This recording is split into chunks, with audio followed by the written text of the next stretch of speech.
Good morning! This is the day where I'm gonna go to Japan, and as you can see, I'm so messy, but I'll fix it.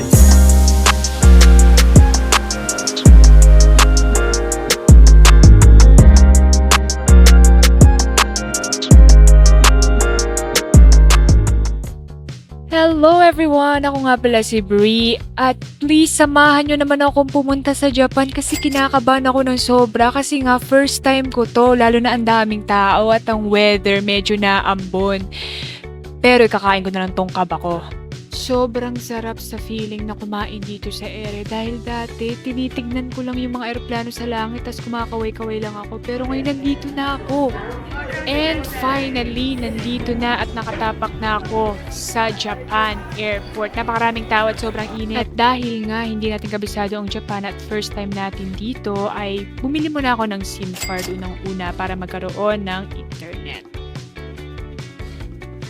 Are you familiar with the Amazing Pass?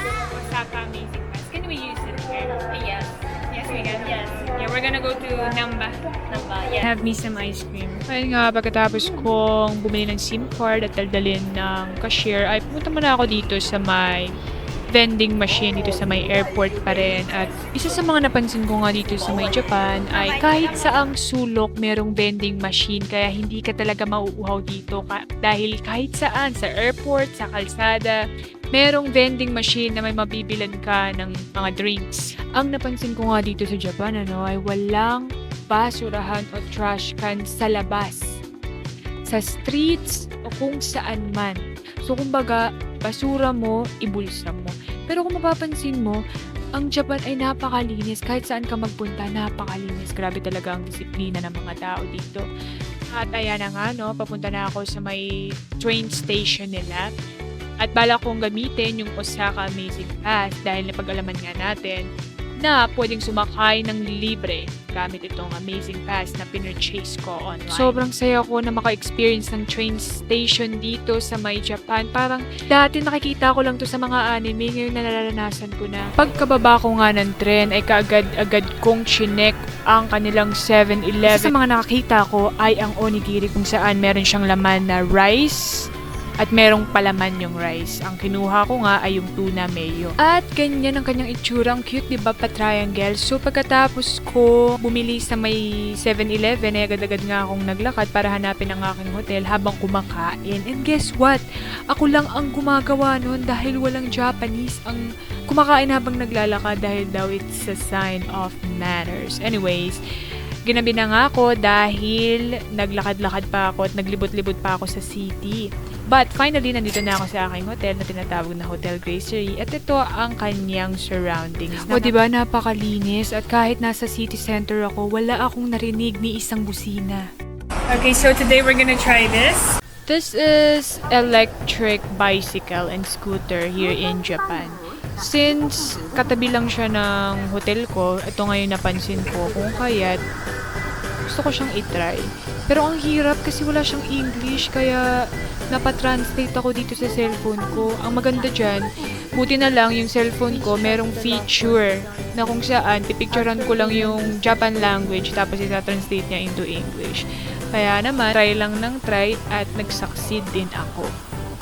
Ayan, tinry ko yung bisikleta.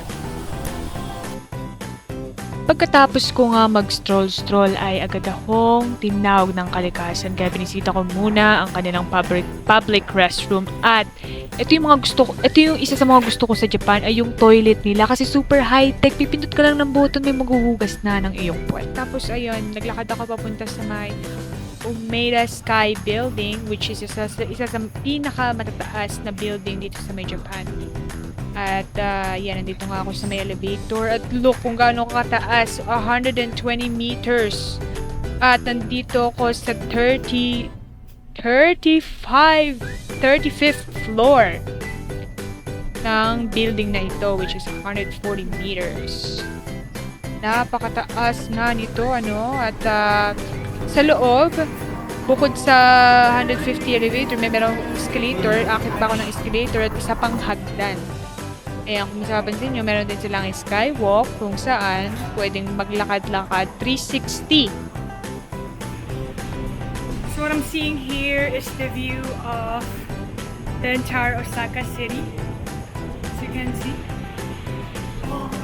Bukod nga dyan, meron din sila ditong mga pakulo na, ayan, mga padlock, for remembrance na nakapunta ka dyan. So, marami dyang mga nakalagay at date kung kailan sila pumunta dito. Parang sa Paris pa. At pagkatapos nga, no, pumunta ako dito sa may Osaka Castle. At very magical yung place. Tignan mo, parang may kinasal pa. So, ito, alas 7 na ito, maliwanag pa. At napakalaki nga nitong castle na ito, no? Pero hanggang labas lang ako kasi sarado sila. I'm here in Osaka Castle in Osaka, Japan. And this is how big it is. This is the castle. And it's like 7 o'clock right now. Sunset time. And look at the rocks here. It's so big. These are the rocks here. These are so big. I'm here at the back of it. The back part of the castle. Ohayo gozaimasu! So pagkatapos kong libutin ang ilang parte dito sa Japan ay panibagong araw na naman, ano? Nandito ako ngayon sa Universal Studios. At ang daming tao, kung nakikita nyo, napakahaba ng pila. Buti na lang meron akong express pass, kaya nakapasok agad ako dito sa may Harry Potter Castle. So sa loob niya merong rides. Napakaganda. I think that's the best. At pagkatapos nga, no, nag-explore pa ako dito sa may Universal Studios. Ang masasabi ko nga dito, no, sa may Japan ay hindi siya gaanong kagarbo, hindi katulad sa ibang Universal Studios, katulad ng Singapore na malaki at walang masyadong limitasyon sa mga rides. Ngunit, ang pinaka gusto ko dito ay manood ng mga teatro nila katulad nitong Curious George dahil nga natutuwa ako sa mga bata at ang trivia narinig ko. Alam nyo ba na ang mga bata dito starting from 5 or 6 years old ay tinuturuan na kung paano maging independent, paano tumawid ng mag-isa sa kalsada at pumunta ng school ng mag-isa. Grabe na nakakatuwa. Now I'm falling in line here to get me a butter beer. It's gonna be my first time trying that.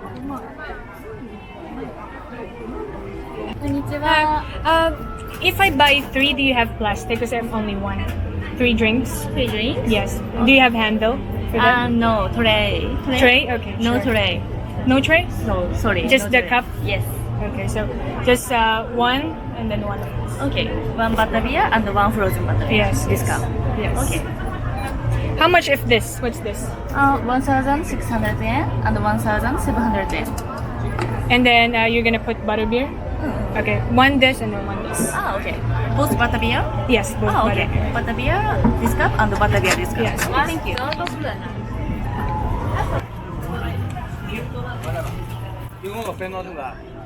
You have straw?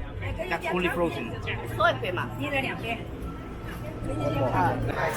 Time check, it's 11 o'clock.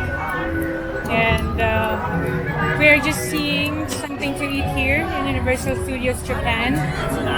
Most of the restaurants here, sit-down restaurants here requires a reservation. So really want to just eat somewhere that doesn't need that. I feel like eating some pizza right now.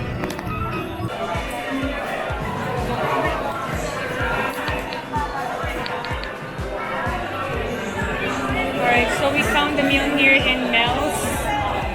Here inside still in Universal Studios Japan. And I got me their cheeseburger here.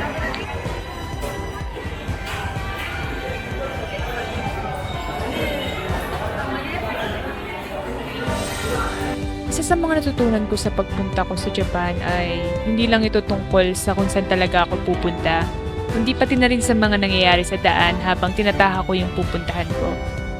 Ika nga nila, it's the journey, not the destination. Kaya naman, kung meron kang pangarap na puntahan, kahit saan, maniwala ka lang.